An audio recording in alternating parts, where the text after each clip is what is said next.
First person I've got on my list here is George Clack. Hi, George. Nice to see you. Have an update for us today?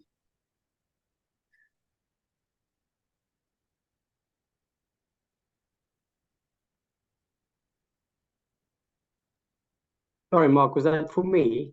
Yeah. You have an update on the work that you're involved in at HCRG at the moment, or Yes.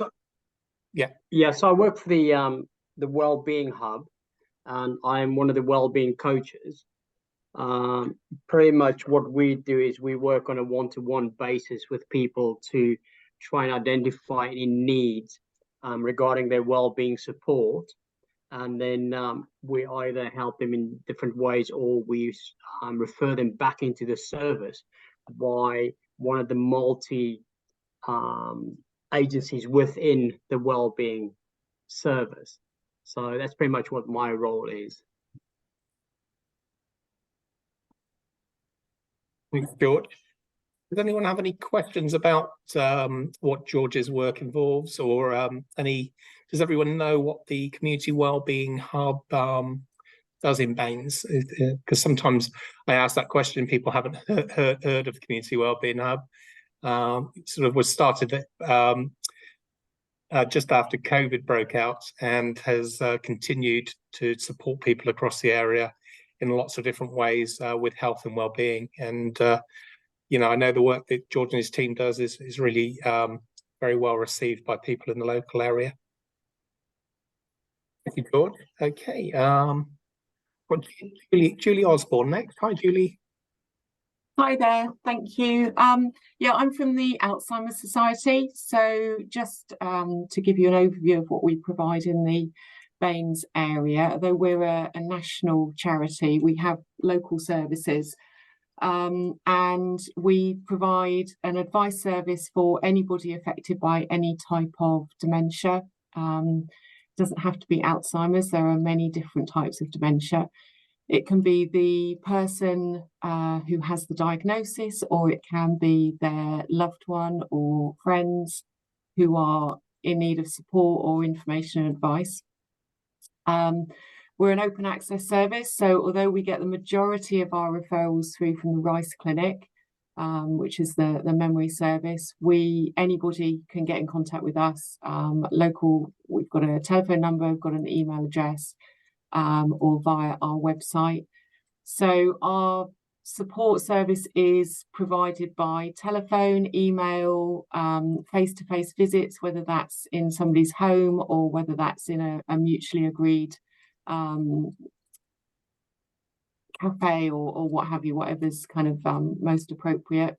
We've also got a Singing for the Brain session, which operates in the western area of Bath. That's twice a month.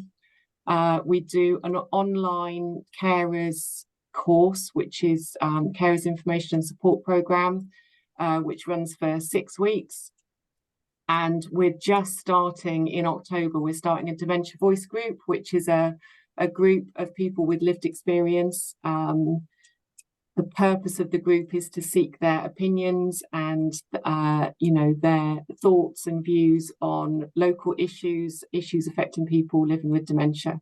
So if anybody's got anything where they want to seek those views, then we're open to other organisations posing questions or joining the group. Thank you. Thank you, Julie. Moving on, I've got Kieran Bright. Hello, Kieran. Hello there. I'm Kieran Bright. I'm a community engagement and volunteer coordinator for Dorothy House. And I just want to bring up that we have started our bereavement help points, our bereavement drop-in groups, which are the first and the third Monday of every month. And they are running at the hub in Mulberry Park. That was the only news I was keen to share. Thanks, Kieran. And to add to what you said, at Mulberry Park, are they on a particular day or time at all? Did they run? Oh, that's a really good point. Yes, They run from 1:30 until 3:30, and we've got 6 volunteers trained, and we're working with 2 other partners. So it's a nice little cohort. The first 2 sessions we've had have gone well. We've had 3 participants at each, and we're hoping for those numbers to increase. But the cafe itself has been fantastic. The staff have been fantastic. They allocate us a space prior to the sessions, and we're still there well after everybody else is leaving and packing up. Fantastic. Sounds like it's going really well. Thank you for that. And next, I've got Anne Donahue. Hi. Hello, Anne. So yeah, my name's Anne.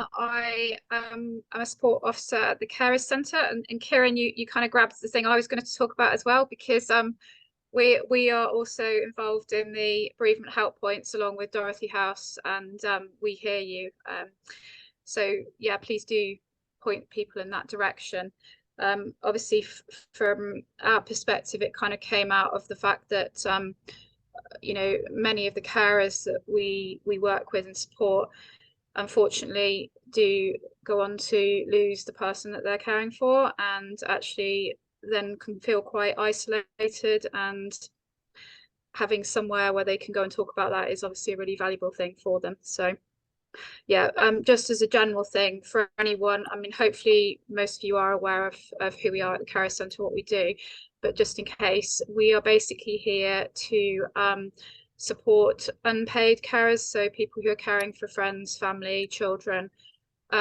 What we do find, and we were at an event yesterday, which I know some other people were on this, and we had it was an event for parent carers who had children with special educational needs and disabilities, and many of those parents were coming to us and saying, oh well, you know, we're not carers, this probably isn't for us. And we were explaining to them, actually, you know, you're a parent carer, you come under our kind of our remit and what we do. So sometimes the message is actually getting out to people that they are a carer and that we can support them. So we have a number of free activities that carers can get involved in, all sorts of weird and wonderful things that they can do, from belly dancing and meditation, craft sessions, gardening, walks, all sorts. If you have a look on our website, you might be surprised by what we offer. We also have more kind of social and peer support activities where people can actually talk to other carers and share experiences, or just have a cup of tea and a chat and, you know, some downtime. And then we have what my team do. We run a support line, which runs on weekdays from 9 till 1. So I will warn you, if I suddenly disappear off the call, it's because I'm actually manning the support line this morning. So if it rings, I will disappear and answer it. And we also can do things like help people with support plans. We will be doing emergency planning sessions and things like that with people. We can help people apply for grants if they need that for something, for a break or for something in their home. So we do a whole range of things all around supporting carers, basically. That's me. Thanks, Anne. Just one quick question. This time of year, we've got obviously a huge amount of students who come into Bath at this time of year, and I just wondered, is there any impact on the organisation when everyone arrives? Do you have many carers that are looking for any support when they come to the city because of their changing circumstances? That's an interesting question. I'm not sure I'm the best person to answer it, because I probably wouldn't see the initial influx of whether we do actually get lots of student carers coming in. My experience in a completely different role, working with students, is that a lot of student carers don't necessarily leap to access support when they move, and maybe need a bit of encouragement to do so.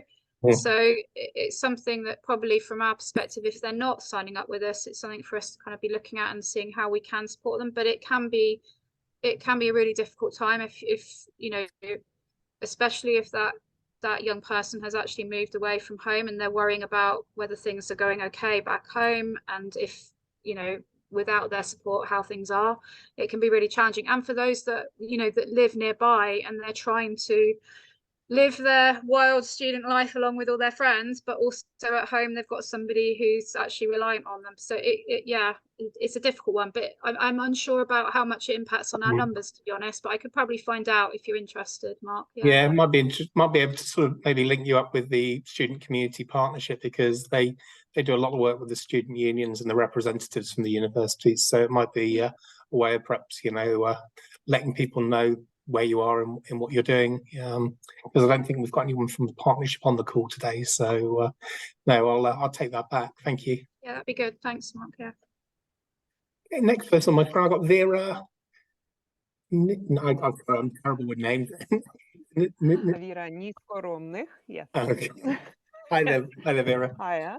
Yes, I'm working with Curo work-wise team, and when one of our colleagues present the hub, so it's part of Sorry, our Vera, you're company. very quiet. I just wondered if there's any way you can.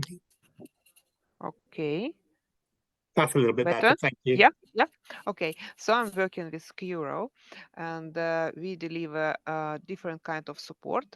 We start with work-wise support at it's offer placement, different training, helping with CV, cover letters, building confidence services. And now we have our main project. It's straight in numbers course. It's about multiply. We try to prepare people to continue their studying, to go to college to get math qualification, and if to help them build better career. So this is course eligible for all 9+ years old, and without GCSE or level 2 functional skills. So up to this, everyone eligible, and we have different groups for English people and for refugees as well. They are different because of language knowing. That's only difference between them. Plus, our course is quite flexible, so we want to answer questions that people really need to find the answer, and introduce math not like school subject, which make people bored, but it's like introduce from other way and to present the ways how you can apply these skills in your everyday life. It's budgeting, benefits, calculation, helping your child with homework, building new career, and math. It's instrument to train your logic. So when you have this instrument and skill like logic, you can learn other skills, because learning language, you need every language has its own logic, so it's easier to learn language, for example, for refugees, and as the other subjects. So and facing challenges and finding ways to solve it with logic much easier. Something like this. Yeah, thank you. Thank you, Vera. That's I'm sorry, I did struggle a little bit to hear you there, but I think we don't know whether it's just my end, but I think we got just what you were saying there. Thank you. I will add to chat some information, and you can contact me if you are interested more about this. That would be lovely. Thank you, Vera. Okay. Okay, moving on. I've got Cleo Fletcher on my screen next. Hi, Cleo.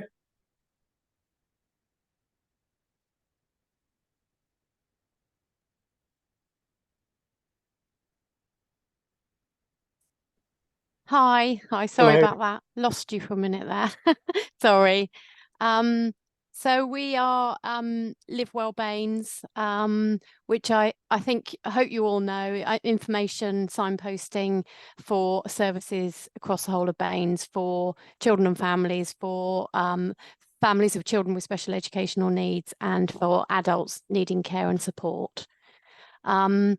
So I think Anne mentioned the Send Local Offer event that happened yesterday, which we co-hosted with Baines Parent Carer Forum, which was really successful. About 60 odd attendees, professionals and parent carers. So it was really great.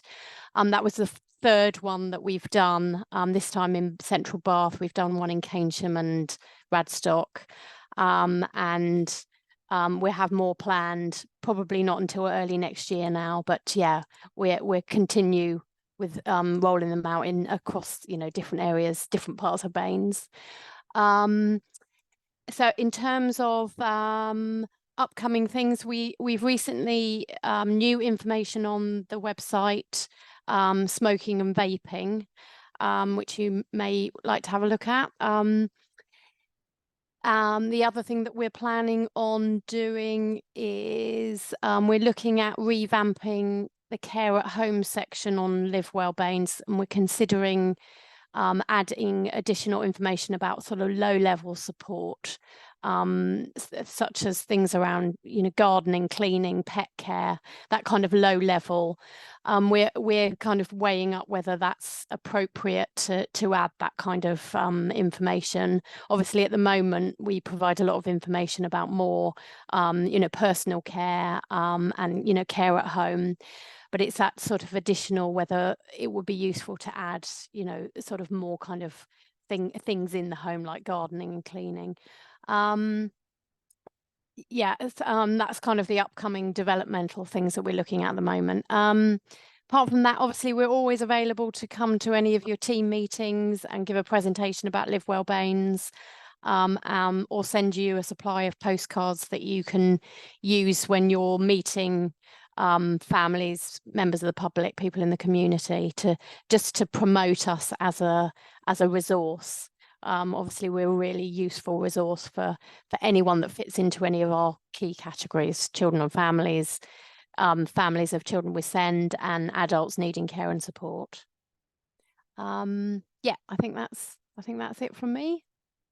Chloe, just one thing I was going to ask is regarding last winter we supported a lot of the warm spaces. I just wondered if there was any update on the work that's sort of happening in the run up to this winter. Yeah, so actually I should have been on my list to mention, we are starting to look into whether there are many organisations or groups that are thinking, you know, willing to supply that again, to provide warm spaces. So we've actually just sent out some emails, make contact with all of the organisations that were on the warm spaces directory on Live Well Baines last year. So we've made contact with them and are waiting for replies at the moment, and then we will think about next steps. So it may well be that the directory will be you know, made live again basically on the site for this winter. We're going to wait and see how much interest there is, basically. So it's certainly a possibility. So watch this space. Thanks, Chloe.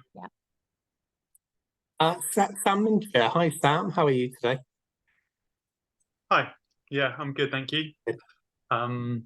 Yeah, my name's Sam, and I work for a charity called Beyond Equality.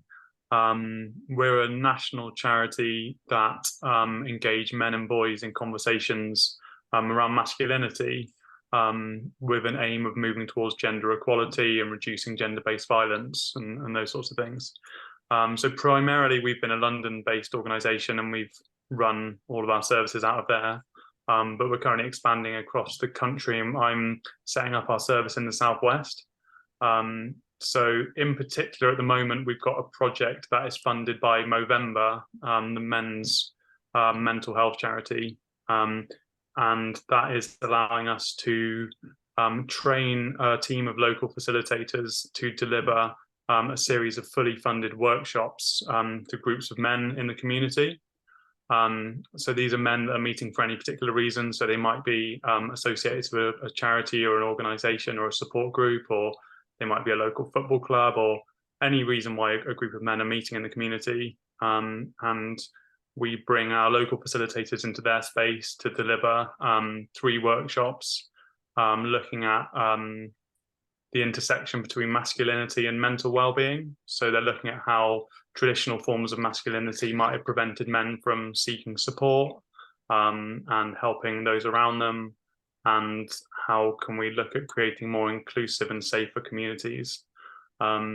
So they're 3 2-hour-long workshops. They're fully funded, so there's no cost associated at all. All we require is the organisation or the group to have access to a space or a venue. where we can deliver the workshops in. And we'd like between 8 and 20 men to attend each workshop. So yeah, we have quite a lot of capacity at the moment. We've trained a team of local facilitators, and the project's going to be running for the next year.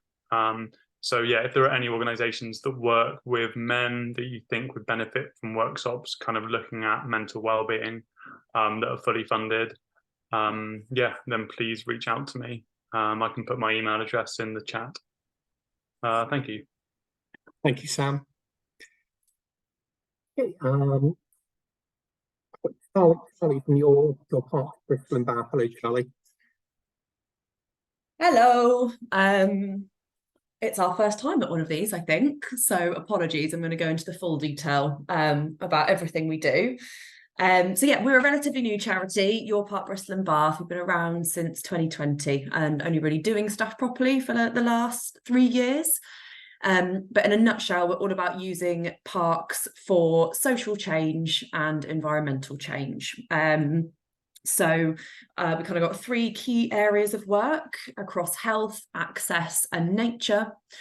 In Baines, we have a big focus on the nature side of things. So we've got a big project funded through SIL and WECA, which is around enhancing parks for nature and working with local communities to do so. So we provide volunteering opportunities which support nature connectedness and health and well-being, but also have the added bonus of enhancing parks for nature and biodiversity. So we're doing some really chunky kind of habitat improvement projects. And also, yeah, we've got a volunteer group called Be Active Baines, which meet regularly on a Thursday in parks across Bath. So that's something that if you are working with people who are really interested in getting involved in biodiversity nature, whether that's students interested in moving into that career pathway, or people who just really enjoy being out in nature for their health and well-being, or are just passionate about that, I definitely recommend signposting people into that. I'll put all the contact details for the various people into the chat shortly. And on our health side of things in Baines, we have a green social prescribing project, which we run out of Brickfields Park, which is kind of sandwiched in between Twerton and Oldfield Park. That runs every Tuesday. We accept referrals into that programme, and it is designed specifically for people struggling with their mental health or loneliness. It's very well kind of enjoyed by a really broad range of people, and men also tend to like to get involved in that one as well, which is something we don't see as much across some of the rest of our work. So if you're interested in referring anyone or signposting anyone that you currently support into that project, that would be fab. And we have like brilliant outcomes from that. 100% of people feel happier as a result. 100% of people feel less lonely. So do get in touch about that. And we are hoping to expand that into more parks and communities in Bath as needed. Then on the access side of things, so we've recently done some research, and we did work with the Carers Centre on this to better understand the experiences of disabled people and unpaid carers when trying to use parks across Bristol and Bath. We've got a report called Not Just a Checkbox, which kind of summarises all of the barriers and challenges faced, which none of which are particularly surprising, but they are shocking when you see them all in one place. And we are now developing a programme of work to kind of answer the recommendations that came out of that. So we're running a programme of sensory walks in Sydney Gardens, specifically designed in partnership with Sense for disabled people and carers. We are also developing a kind of park access assessment methodology, which can be done specifically by community groups of disabled people and carers to review the accessibility of a park or green space, and then kind of develop an action plan for incremental improvements, which doesn't rely on multi-million-pound grants to completely redesign the park, basically. So there is that, and yeah, we're applying for funding to kind of expand that and roll that out over the next few years. And then only other thing probably to mention is that we have also worked with Make Space for Girls in Bath, and we are currently kind of looking to make improvements to Brickfields Park that have been designed by teenage girls to be one of the first parks that has actually, you've probably seen the news, there's been a lot about safety in terms of parks and green spaces for women and girls. So yeah, we're looking at making improvements to that park, and we'll be one of the first parks in the UK to have kind of actual changes made, which is really exciting, pending providing. Should find out of that in a couple of weeks. I think that is everything from us from a Baines perspective. Yes, so we also do we support friends groups and park groups in Bath as well, and we provide a fair bit of training and support for people wanting to improve their parks. So yeah, if there's anyone who's interested in getting involved in regular volunteering in their local park, yeah, definitely signpost them to us, and we can kind of marry them up with the right people and get them onto training and bits and pieces. And also, it's not just about parks. Like, if there are people who are really passionate about learning about supporting more biodiversity, whether it's in their garden or anything, we've often got nice programs, like things like how to manage your garden or plant for pollinators, bits and pieces like that. I think that's everything. Really, and I know that a lot of the work that you're doing is sort of picking up on sort of a lot of the gaps that have been left because of the way that funding has reduced in parks over the years. So it is really great to kind of see some of these projects come into fruition now. And yeah, hopefully we'll have some news for you next week about the SIL funding on the Brickfields Park. That'll be great. Lovely, thank you. Claire Morris. Hi, Claire. Hi, actually, I must just apologise. I'm not Claire Morris, actually. I'm Kelly Christian. I'm standing in for Claire Morris today, but I had to click on her link. So I'm the operations manager for libraries and customer services, and that includes the library and information service in Keynsham and Midsummer Norton. We've also got a mobile library, the housing and welfare advice service in Lewis House, and also Bath Central Library. One of the things I can tell you is that we will be continuing with the warm welcome this year. We were part of it last year, and we're actually working on it now to make sure that we've got it in place and ready to go. So basically, all areas will have a warm space. People can come in, they're able to look at digital newspapers, they can plug in their devices. In Keynsham, they have a part-time cafe. Obviously in Waitrose, where the podium is, which is Bath Central Library, there is a cafe that people can go and get, you know, a coffee, and literally they're able to sit wherever they like. They can use self-service computers as well, all free. But we will be doing that again this year, so we're just sort of in the process of doing that. I know they talked about the event yesterday at the Guildhall, and a couple of our team were there yesterday. So Natasha Hunt, who is the manager of Bath Central Library, she was there with Sam, and they went because they've been working hard. They've set up sensory rooms in all the libraries over the last sort of 12 months. So we've been working with the Senders team as well, which is just starting to do a session in Keynsham from next Wednesday, I understand, as well. But what we can also offer is we do have space. So if you do want an event, you know, please talk to us. Unfortunately, we don't have massive spaces in places like Midsummer Norton, but we can do our very best to try and accommodate you. But we have a big space in Keynsham, we have a big space in Bath Central Library. We've done quite a lot of engagement to help people back into work. We've worked with various different partners. We work with the welfare support team as well, and I know that they work very closely with the community hub. So although it might just say customer service and libraries, there's an absolute wealth of stuff we might be able to help you with, and please just get in touch if you think we can, and we'll do our best to help. Great, thank you very much, and thanks for stepping in today in Claire's absence. Thank you. Next, we've got Claire Masterson. Hello, Claire. How do you pronounce your name? Sorry, hello. It's Clace. Clace. Hi, sorry.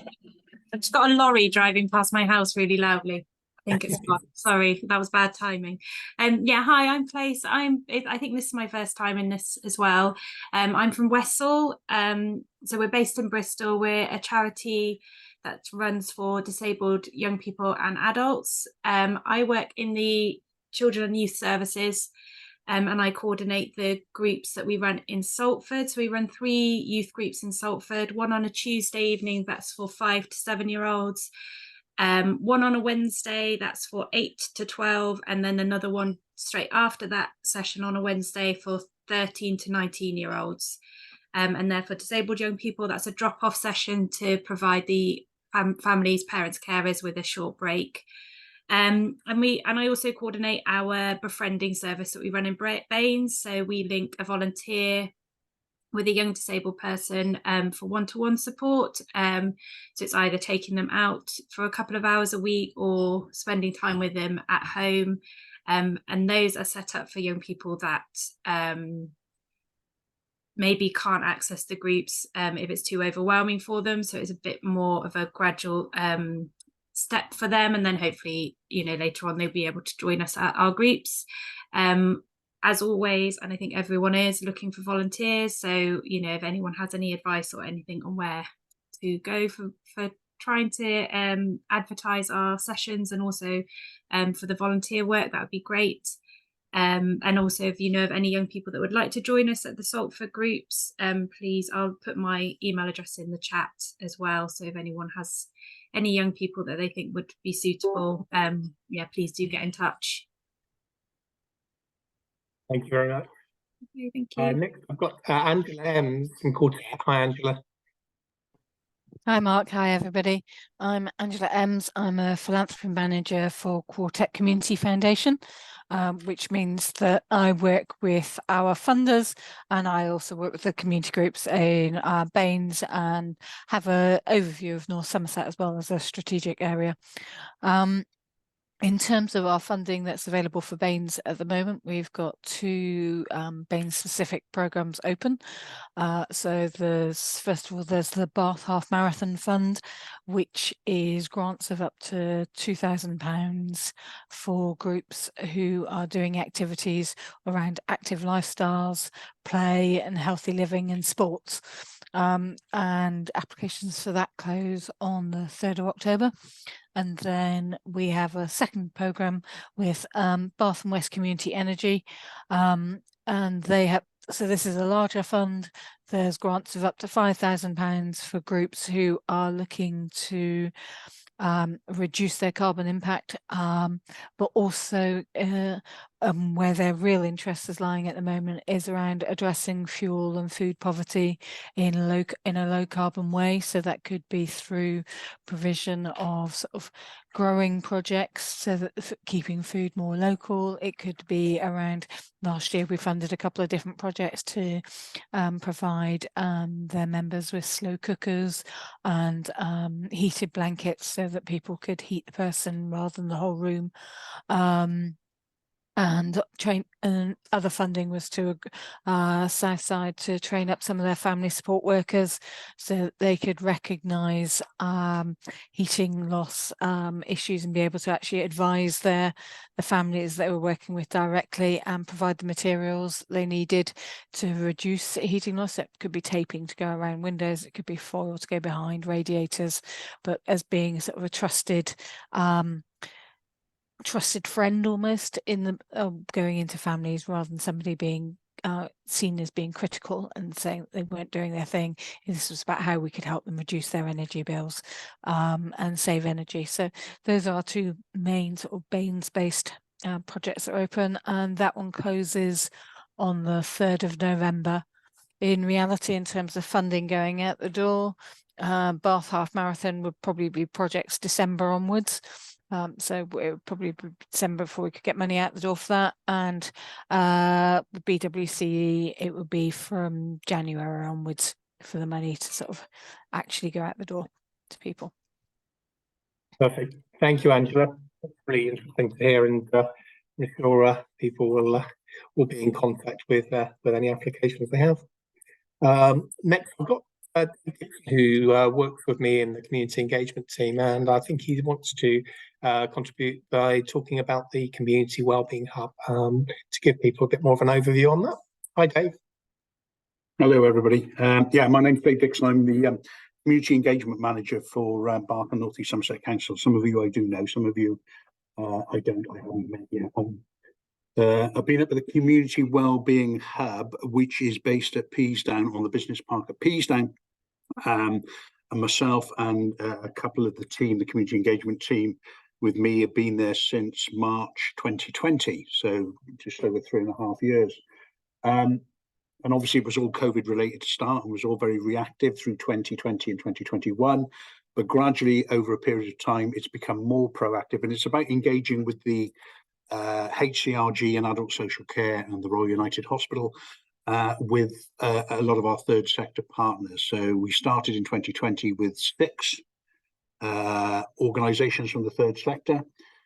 We've now got 21 different partners that are linked into the Community Wellbeing Hub and are linked through the council, and are basically they're sharing information and referral cases about individuals, and we're dealing with people's issues and problems through a software system by a local company called Rivium. And basically I'm just here today just to give you a little sort of like two-minute update on where we are going forward. So funding for the Community Wellbeing Hub at Peasdown has been agreed until the end of March 2025. So there's about another sort of 18 months to go of the funding in its current form. And what we're doing at the moment is putting together a business case with Public Health England and with the council, and with the Integrated Care Board, and to put together a programme by which we can link all our services together to make them more effective for local people in the Bath and North East Somerset area. Some of that is complicated because our Integrated Care Board obviously covers Bath and North East Somerset, Wiltshire and Swindon. And so there are some areas that are difficult to get to. And some of the work that we do with the RUH is factored by the difficulty of that half the population in the RUH are from Wiltshire and they're not from Bath and North East Somerset at all.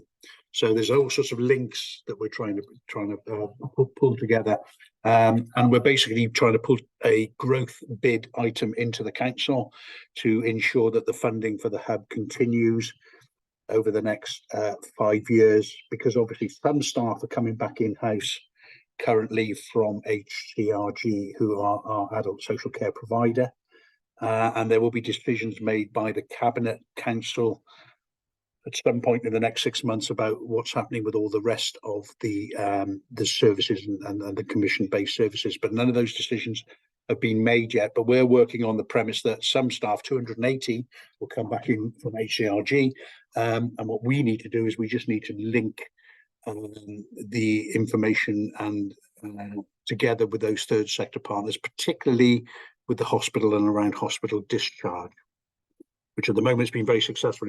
If you ever find yourself in the RUH in the atrium and the main entrance there, if you go through the doors on the left hand side, you'll see the Community Wellbeing Hub little pod there. On occasions during the day, there are staff there who interact with visitors and patients, and also staff of the RUH. And basically they refer problems and issues back into the hub, and the hub operates on a sort of spoke model where individual third sector organisations are linked in. So people like Bath Mind, DHI, the Citizens Advice Bureau, the Carers Centre, Duro, there's 21 of them in total. And basically what we are able to do is to share information confidentially amongst the individual partners with the individual clients' approval, and try and deal with some of their issues, if they're debt or if they're mental health issues, or if they're issues around housing or whatever. We've actually got a system now that can actually talk to each other, and it can actually talk for the very first time to the RUH, so that our third sector partners actually know where some of their clients are in the RUH. And if you ever try to find somebody as an individual in the RUH, you will know it's extremely difficult, because often they move around in wards and people don't actually know where they are. So that's kind of where we are at the moment. And then Mark and I, the other thing that we do that I know some of you are aware of, because some of you have actually been to us, is we run the Bath neighbourhood SIL pot. Mark, are you going to talk about that, or are or have you already talked about it and I've missed it?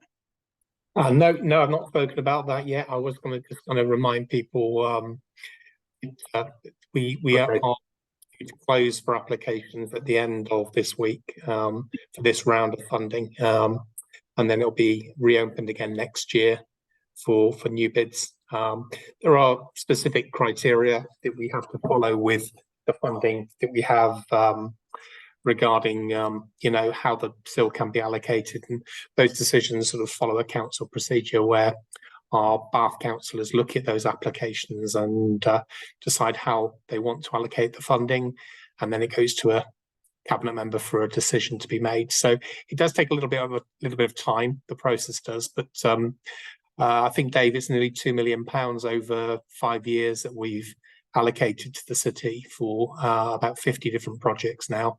Yeah, we've got 5 that will be announced from the last round at the end of this week. And we'll then, as I say, we'll then go into mode for the meeting that's in November and make some decisions, hopefully before Christmas on that round.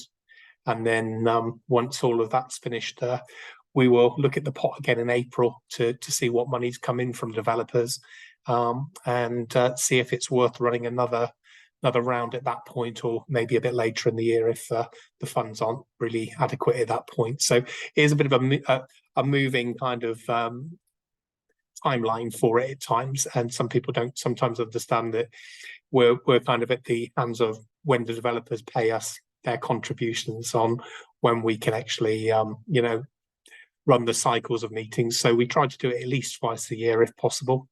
And as I say, we have a web page which I'll pop up on in the chat should anyone want any more information on the process. Thank you, Dave. I think Karen, I'll come to you next. Karen Birch. Hello, Karen.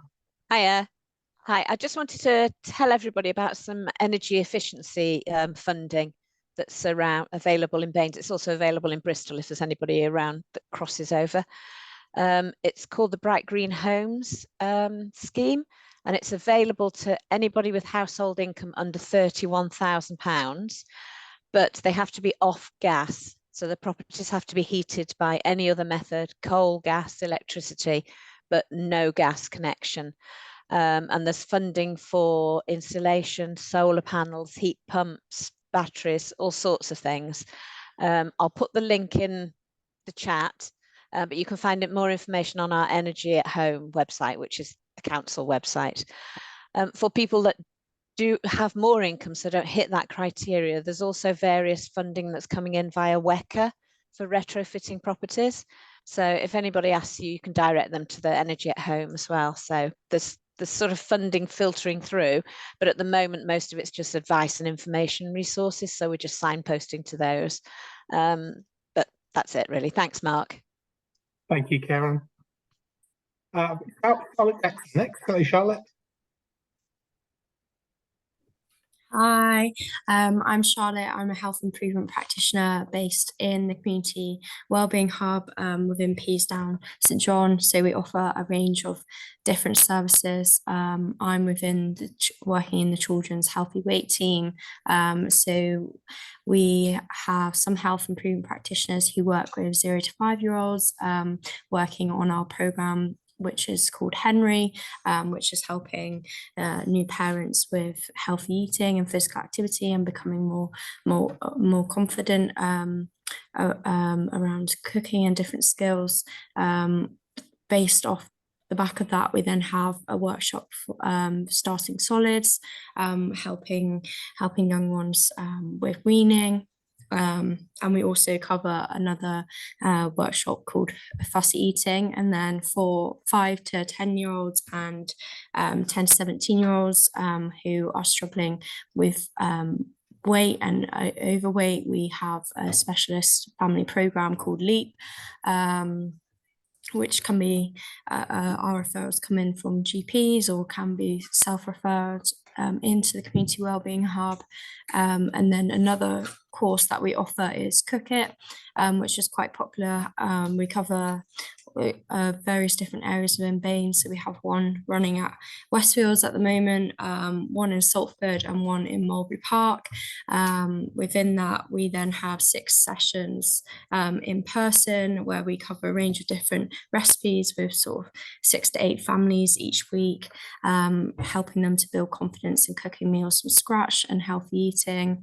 And then something that Dave touched on earlier that we're involved in is we have a food pod within Rivium and work with different partners there. So we have people who might be in a food crisis and an urgent need. So what we then do is sort of understand more about their circumstances, and then we can issue food bank vouchers for sort of short-term support, but then sort of more longer term, we're thinking about what can we do to help them sort of more sustainable going forward. So there's different food pantries within Bath, some based at children's centres, but some sort of further afield in Radstock and Twerton in different areas. So we can then signpost families or older adults. We have a variety of different clients on to those food pantries, and complex cases are often present. So we then have like multidisciplinary team meetings where we can then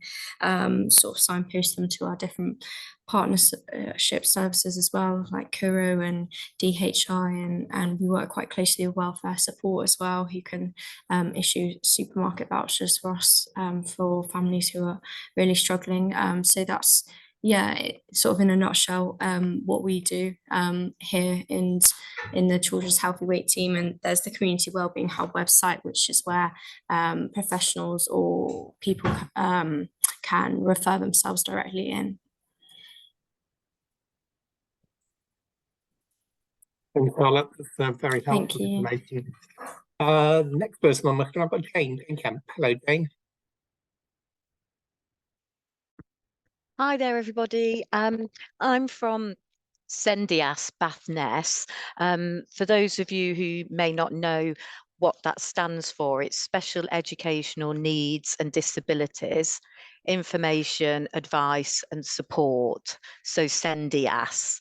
And we provide impartial, confidential, legally based information to families who have a child or young person with SEND on all aspects of their education. So we can answer queries and support people from when they might be first having concerns about their child or young person, whether they want to go through the EHCP process. We can support families with letters, drafting emails. We can come along to school meetings with people if things aren't going as well as families would hope they were going. So yeah, we were also at the event yesterday in the Guildhall, and we had a lot of families coming up to us. It's a very busy time of year for us. It's always very busy, like we all are, but it's particularly busy in the autumn term. I myself and some of the team members are going around at the moment the secondary school open evenings, letting people know who we are, what service we can provide, and more there's more demand for our service. So we very much explain to families that we're completely separate from the local authority SEN team. We're not connected to any school or any organisation.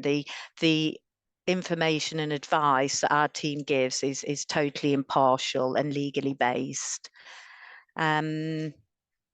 We are also just about to recruit for some more volunteers. I've got a sign behind me that says Parent Champions. We have a team of parents who go out and about in the community to things like coffee mornings or open evenings or some stay and play groups. We're going to go around to the children's centres shortly, letting people know who we are, letting people speak to us and letting them know where they can go for more advice. So that's what our Parent Champions do. And we also have just started holding online events. So rather than, it's kind of recognised that the team were having the same conversation with individuals, say spending an hour with someone teaching them about or advising about, say, the process of getting an education, health and care plan for their child or young person. But now we're holding online sessions and inviting people to come along to that. We held one this morning on the SEN process, and we had 9 people online. So yeah, we're really hoping that they will take off and be really useful for people as well. And I'll put our details up in the chat as well, so you can have a look at our website. You can share our details with any families who you may think might need our services. Thank you. Thank you, Jane. Moving on, I've got Althea Khan. Hi, Althea. Everybody, I'm the new project manager at 3SG. This is also my first time, so I'll be just telling you a little bit about 3SG and what work we do and what we have upcoming events for this year. We are a local infrastructure organization, and we provide one-on-one assistance to our member organizations. We support local charities, national charities, social enterprises, and community groups. So it's a wide spectrum of organization that we support. We provide them assistance with job advertisements, social media, and funding opportunities and networking events. We are planning to launch a series of events based in Northeast Somerset. So we just want to engage in conversation with the charities which are specifically based in Northeast Somerset. And one of our first event is Meet the Funder with Quartet on 17th of October in Radstock. Details of which we'll be soon posting on our website, so please keep an eye on it. And we have a Christmas socials planned on 12th of December in the Hive in Peacetown, and we are potentially hoping that we can get the High Sheriff of Somerset over there to join us. So that's all the events. And lastly, we have our autumn socials on 28th of this month, so just 2 days afterwards on Thursday. So please free to sign up and come along with us. Thank you. Thank you, Althea. I've got, I think, 3 more people who haven't spoken, and I've not got you on screen at the moment, so I hope you are still with us. I've got Wendy Loads. Hi, Wendy.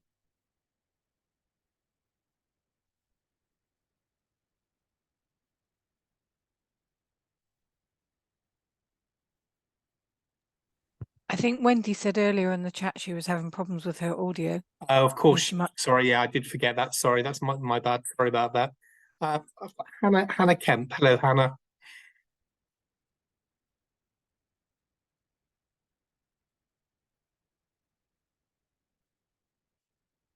Can you hear me, Hannah?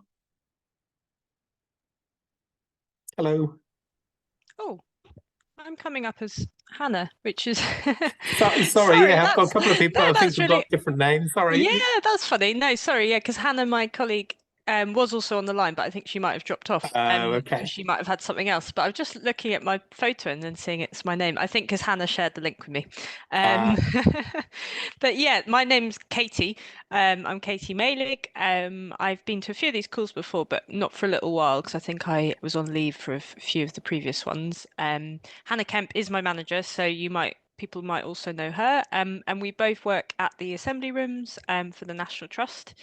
So just as a bit of a recap, National Trust started managing the building again in March this year. So we're quite new into the building, and Hannah and I work on community engagement and volunteering as for the National Trust at the Assembly Rooms, and Hannah covers the wider Bath portfolio as well.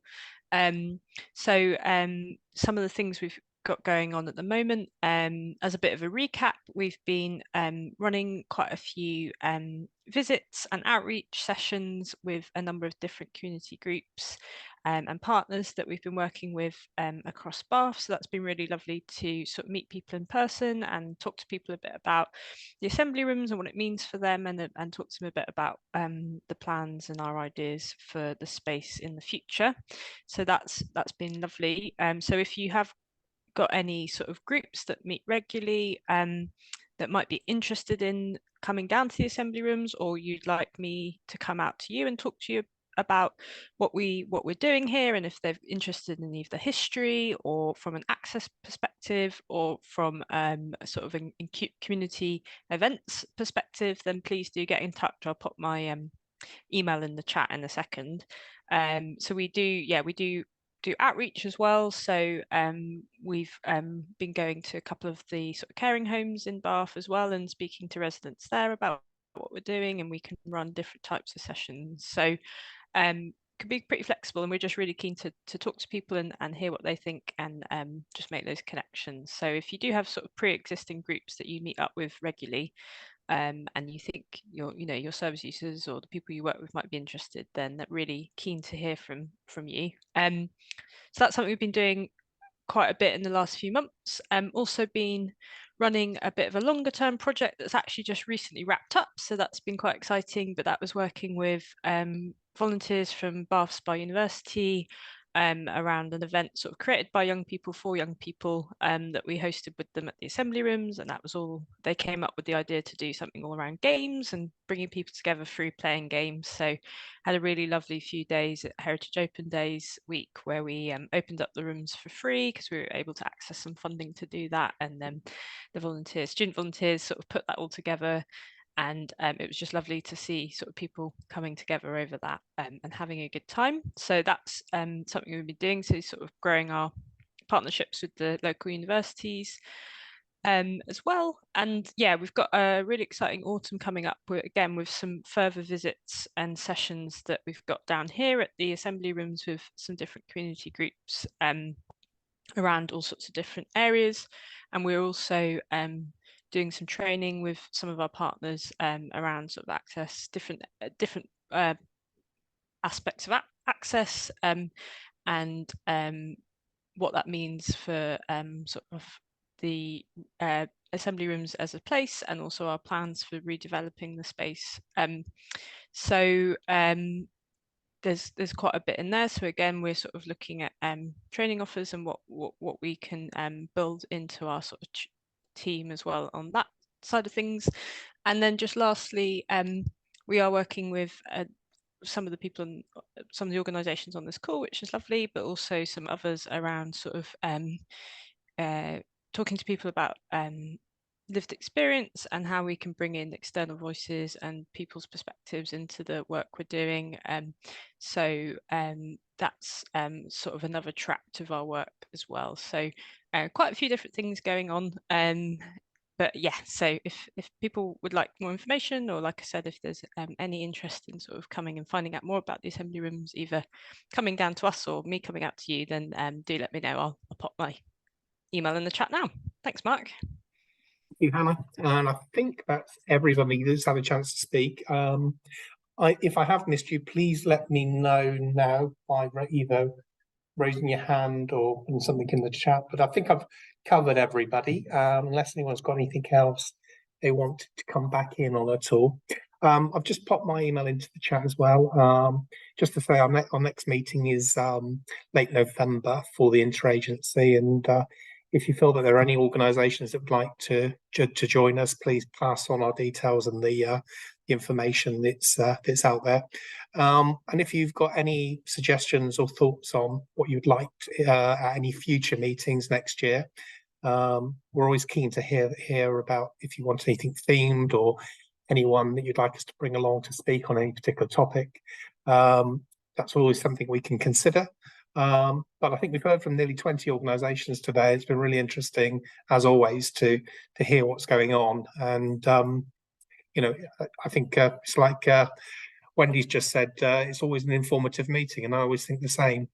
So thank you very much for your participation, and hope to see you all soon. Bye, everyone.